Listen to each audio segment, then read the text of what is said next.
साथियों, जय माता दी। आप सभी का हमारे YouTube चैनल ज्योतिष ज्ञान विचार पर बहुत बहुत स्वागत है। मित्रों, आज के मासिक राशिफल में हम वृश्चिक राशि वालों के लिए मई महीने का राशिफल लेकर उपस्थित हैं। हम देखते हैं कि मई का महीना वृश्चिक राशि वालों के लिए कैसा रहेगा। तो आओ सबसे पहले एक नजर डालते हैं ग्रहों की गोचर स्थिति पर। सूर्यदेव 15 मई तक मेष राशि पर गोचर करेंगे और इस प्रकार वो वृश्चिक राशि की कुंडली में षष्ठम भाव में होंगे। मंगल देव का गोचर 10 मई से कर्क राशि पर होगा और वृश्चिक राशि की कुंडली में वो नवम भाव में गोचर करेंगे। बुध देव का गोचर भी मेष राशि पर षष्ठम भाव में हो रहा है और देव गुरु बृहस्पति भी वहीं पर विराजमान है और साथ में राहु देव का गोचर भी मेष राशि पर वृश्चिक राशि की कुंडली में षष्ठम भाव में हो रहा है। शनि देव का गोचर अपनी कुंभ राशि पर हो रहा है जो वृश्चिक राशि की कुंडली में चतुर्थ भाव में पड़ेगा और केतु देव का गोचर जो है वो तुला राशि पर द्वादश भाव में हो रहा है। तो मित्रों, ये था ग्रहों का गोचर और अब हम देखते हैं कि इस ग्रह गोचर का वृश्चिक राशि वालों पर क्या प्रभाव पड़ेगा मई के महीने में। तो मित्रों, जैसा कि आप सब जानते हैं कि वृश्चिक राशि पर शनि का ढैया भी चल रहा है और अब 22 अप्रैल से वृश्चिक राशि वालों की बृहस्पति भी षष्ठम भाव में पहुंच गई है, छठे भाव में गोचर कर रहा है बृहस्पति।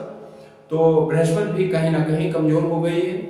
तो अब आप लोग अंत तक हमारे वीडियो को जरूर देखें। इसमें अंत में हम कुछ आपको उपाय बताएंगे, वो आप करें तो आपको लाभ होगा। सबसे पहले हम दृष्टि डालते हैं स्वास्थ्य पर। तो वृश्चिक राशि की कुंडली में चूंकि देवगुरु बृहस्पति छठे भाव में गोचर कर रहे हैं, लेकिन राशि मंगल देव जो हैं वो अपनी मित्र राशि पर नवम भाव में बैठे हुए हैं और ये स्थिति स्वास्थ्य के लिए अच्छी दिखाई दे रही है। राशि का शुभ स्थान में होना स्वास्थ्य को मजबूत करता है।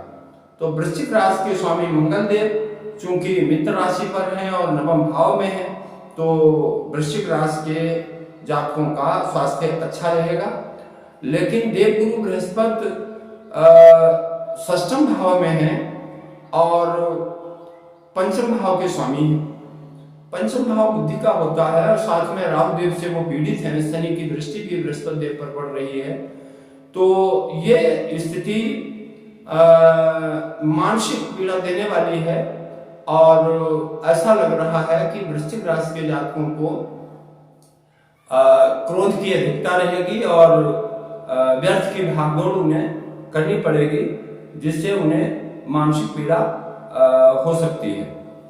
तो द्वितीय भाव के स्वामी भी देवगुरु बृहस्पति हैं जो धन का स्थान होता है और द्वितीय भाव के स्वामी गुरु जो हैं वो पंचम भाव के भी स्वामी हैं।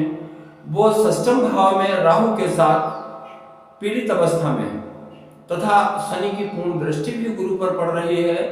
अतः परिवार में द्वितीय भाव जो परिवार का होता है, धन का होता है, तो बृहस्पति देव पीड़ित हैं, द्वितीय पीड़ित है।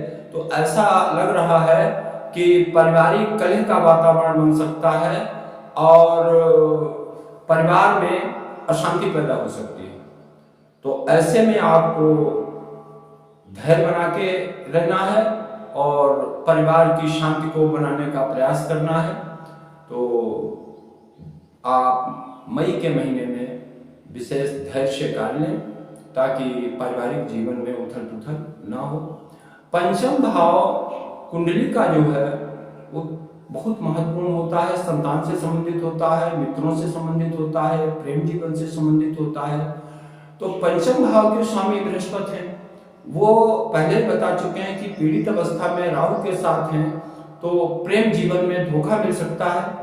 संतान का किसी से झगड़ा होने की संभावना रहेगी जिससे आपको परेशानी हो। और जो जातक विद्यार्थी जीवन में है उनके लिए भी मई का महीना अच्छा नहीं रहेगा, उनको कठिन परिश्रम करना पड़ेगा, तब उन्हें सही परिणाम मिलेगा, अन्यथा परिणाम जो है वो नकारात्मक होने की संभावना रहेगी। तो जो विद्यार्थी हैं उन्हें अतिरिक्त मेहनत करने की आवश्यकता मई के महीने में पड़ेगी। और पंचम भाव पीड़ित है तो ऐसे जातक जो प्रेम जीवन में हैं उन्हें अपने जोड़ीदार से बहुत ही बुद्धिमत्ता से व्यवहार करना होगा, अन्यथा जरा से क्रोध में संबंध खराब होने की संभावना रहेगी। सप्तम भाव व्यापार का होता है और पत्नी का होता है। सप्तम भाव के स्वामी शुक्र है और वो अष्टम भाव में है, तो आपके सप्तम भाव की स्थिति भी अच्छी नहीं है। हालांकि ये शुक्रदेव का गोचर बहुत लंबा नहीं होता है, लेकिन फिर भी मई के महीने में आपको सावधान रहना होगा। पत्नी का स्वास्थ्य खराब हो सकता है। व्यापार में जो साझेदार लोग हैं उनसे मनमुटाव की स्थिति बन सकती है। लेकिन अष्टम भाव में बैठा हुआ सप्तमेश पत्नी के माध्यम से या पत्नी के नाम से अगर आपका कोई कारोबार है तो उसमें आपको धन लाभ की स्थिति जरूर बनाएगा। आगे देखते हैं, वृश्चिक राशि की कुंडली में भाग्य के स्वामी चंद्रदेव होते हैं, नवम भाव के स्वामी होते हैं और वो बहुत गतिमान है। वो 2-2.25 दिन में ही राशि परिवर्तन करते हैं, इसलिए स्वभाव गतिमान होने के कारण जातकों को एक समान फल प्रदान नहीं कर पाते हैं। तो भाग्य आपका उतार चढ़ाव देता रहेगा। कभी तो समय बहुत अच्छा आपको दिखाई देगा और कभी आपको लगेगा कि सब कुछ खराब हो रहा है। ये स्थितियां आपको दिखाई दे सकती हैं। लेकिन उत्तम योग मई में ये बन रहा है कि लग्नेश का नवम भाव में होना, मूल त्रिकोण से लग्नेश का जब संबंध होता है तब भी जातक की कुंडली मजबूत होती है, शुभ होती है और उसे बहुत से शुभ परिणाम प्राप्त होते हैं।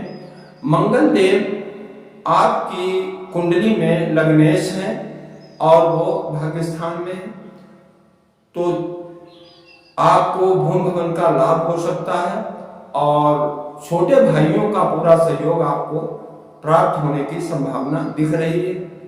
क्योंकि चतुर्थ भाव के स्वामी जो सुख भाव के स्वामी शनि देव हैं वो भी क्षेत्रीय है। इस प्रकार भाइयों के माध्यम से कहीं ना कहीं आपको मदद मिलती रहेगी और आपकी समस्याएं हल होती रहेगी, ऐसा योग दिखाई दे रहा है। वृश्चिक राशि की कुंडली में दशमेश सूर्य है और वो 15 मई तक छठे भाव में गोचर करेंगे। तो नौकरी पेशा लोगों को वरिष्ठ अधिकारियों के दबाव का सामना करना पड़ सकता है। क्योंकि दशम भाव पर शनि की पूर्ण दृष्टि है, अतः सरकारी कार्यों में रुकावट आ सकती है। दशम भाव पिता का भी होता है और शनि की पूर्ण दृष्टि है। सूर्य उसका कारक होता है जो 15 मई तक छठे भाव में है, तो पिता का स्वास्थ्य खराब हो सकता है। और 15 मई के बाद जब सूर्य देव का गोचर बदलेगा, वो सप्तम भाव में आ जाएंगे, तब आपकी स्थिति एकदम अच्छी हो जाएगी। जो सरकारी कार्यों में रुकावट थी वो दूर हो जाएगी और नौकरी पेशा लोगों को भी प्रमोशन और लाभ की स्थितियां बनेगी। ये वृश्चिक राशि वालों के लिए मई महीने का राशिफल था। वृश्चिक राशि की कुंडली में शनि देव और देवगुरु बृहस्पति दोनों ही पूज्य हैं, तो आप लोग शनि की शांति के लिए पीपल के पेड़ पर जल चढ़ाएं और वहां तेल का दीपक जलाएं प्रति शनिवार को, तो शनिदेव प्रसन्न होंगे। गरीब और मजबूर लोगों की सहायता करें तो शनिदेव का आपको सहयोग मिलेगा। और देवगुरु बृहस्पति की शांति के लिए आप बृहस्पतिवार को पीली चीजों का दान करें और बृहस्पति का व्रत रखें। ओम ब्रीम बृहस्पति नमः मंत्र का जाप करें तो देवगुरु बृहस्पति की कृपा आपको प्राप्त होती रहेगी और तमाम समस्याओं के बीच भी रास्ता आपको मिलता रहेगा। इसी के साथ हम ये आज का वीडियो पूरा करते हैं। फिर मिलेंगे। जय माता दी।